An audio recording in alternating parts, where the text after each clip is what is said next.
And my daughter, because we came, I'll be all right, I'll be okay. Because we came because we love Dina and the children, and we love Nikitas. I was, growing up, I was not that fortunate to know Nikita growing up because we grew up and lived on opposite coasts. I really got to know him better through our mutual involvement in the Panacarian Brotherhood, believe it or not. Through the years, we became close. He was, as you know, he was easy to talk to. He had a gift of making great conversation. We tried to make each other laugh. And he was just a wonderful man. I'm going to just say a few words about Nikita's involvement in the Brotherhood, because it was a big part of his life. One of Nikita's passions, to which he devoted years of his life, was the Brotherhood and researching the history of the Panacarian Brotherhood. In 1983, he chaired the Icaria Research Project Committee, which researched and examined the history of the Brotherhood, the history of the Icarians of Southern California, which became a book that he wrote, and the history of Chapter Inouye. He, of course, was very active locally in Chapter Inouye. He had a desire to compile a more thorough, complete book about the history of the Panacarian Brotherhood. That was a project that he was working on for many years. He was hoping to have every chapter in the Brotherhood submit materials, written materials, photos for each section of the book from every chapter to make a nice book. But unfortunately, a lot of the chapters did not send in materials, so that project was never completed. In 1985, at the Supreme Convention in Clearwater, some of you might remember, that was what we call the Hurricane Elena Convention. The hurricane washed out the convention. The hurricane came on Friday night, the first night of the convention. We all had to evacuate. We were out of the hotel Friday night, all day Saturday, practically all day Sunday. They allowed us back in the hotel Sunday night. Monday morning, which is the day when the convention usually ends, I went and set up a souvenir table. We had a bunch of souvenirs that we hadn't sold. So I set up the table in the lobby. Nikita came down. And he said, let's sell some of these t-shirts here. Let's work together. I'm going to help you. So I kind of stood there, let him do all the work. He said, t-shirts, come on. $8, come on, $7, $6, come on, buy some t-shirts. He was great. He did all the work. He moved a lot of merchandise for us. He continued to serve the Brotherhood through the 1980s. He was often asked to be the recording secretary of the Supreme Convention. The Supreme Convention, for those of you who don't know, it's a 4-day affair, and there's business meetings. So 4 days of business meetings, and someone has to keep the minutes. So Nikita somehow volunteered. It's a very tedious, long, boring task, taking minutes. But of course, Nikita, I read some of the minutes that he did in those years, and he had a way of instilling his own sense of humor and his own wit into the minutes.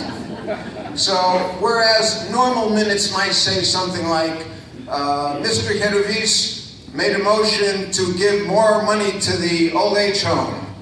Mr. Horaitis seconded the motion. Motion passed. That would be your normal minutes. Nikita's minutes would read something like this. Mr. Herovis frantically waved his arm, trying to get recognized.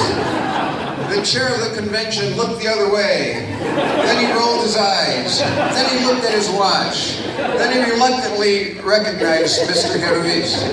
Mr. Herovis made a motion that we should give additional money to the old age home. There were groans throughout the room.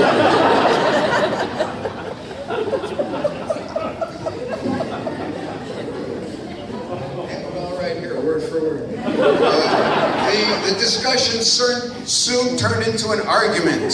Voices were raised. The chair banged his gavel vainly to maintain order. Voices grew louder. Brother Achidafti said, everything that's going on here is out of order. Finally, they decided to pass a motion to examine the books further, give half the money now, half the money later, and over in the corner, Mr. Yakas nodded approvingly.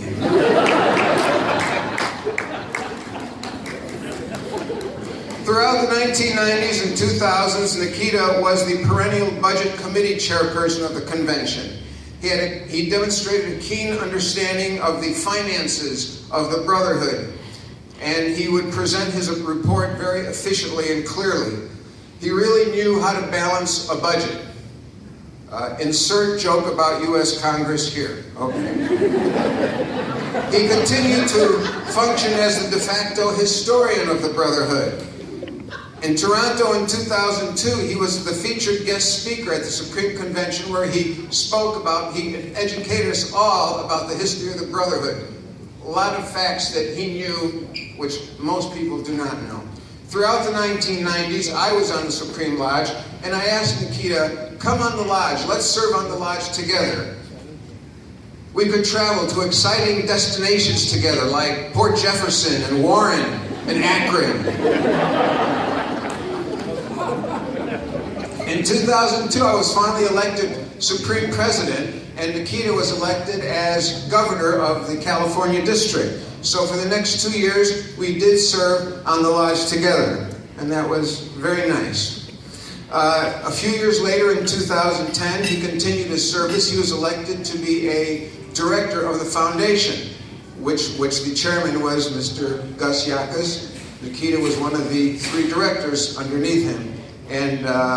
And then a couple years later, he became the vice chairman of the foundation. And then in 2014, Nikita became the chairman of the foundation.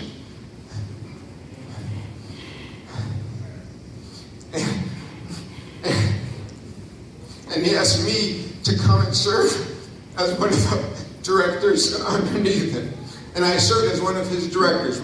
So for the next couple years, we again got to serve together, traveling around. We would travel to different lodge meetings together. I would usually stay at the designated motel or hotel that the lodge had selected. He would usually stay at the Ritz-Carlton. Speaking for the foundation board, George Horiatis, who was here yesterday but couldn't stay for today, Nina Tataskantis, Paul Colados, and myself, we very much respected Nikita's leadership. He was a great chairman. The foundation was in great hands under his care. The worth of the foundation grew under his care. He was a fantastic chairman, and the whole Brotherhood is very lucky that he served. I'm just going to wrap it up and say just one personal note, and then one other little note about Nikita. During the last several months, when Nikita was battling his illness, my father-in-law back home was also suffering from terminal illness, and I would call Nikita and ask him how he's doing, and he would always say, and how's your father-in-law doing? Tell him he's in my prayers. It's just a beautiful thing that he could still, every conversation, tell your wife that your father-in-law is in my prayers. That's the kind of person he was. I'm going to wrap it up and just say one more little story about Nikita. At all the conventions that we attended together, the Supreme Conventions, they usually have a banquet Sunday night and then a dance. Well, he hardly ever stayed for the dance. He usually would go to bed early because he wanted to catch the red-eye flight the next morning, bright and early, and leave to go back home. I would say, Nikita, stay up, let's dance, let's have some fun. Take a later flight. He'd always say, I have to get home. I have to get home to my family, my wife and my kids. I have to get home. So Nikita, you're finally home. We're going to miss you. We love you. That's it.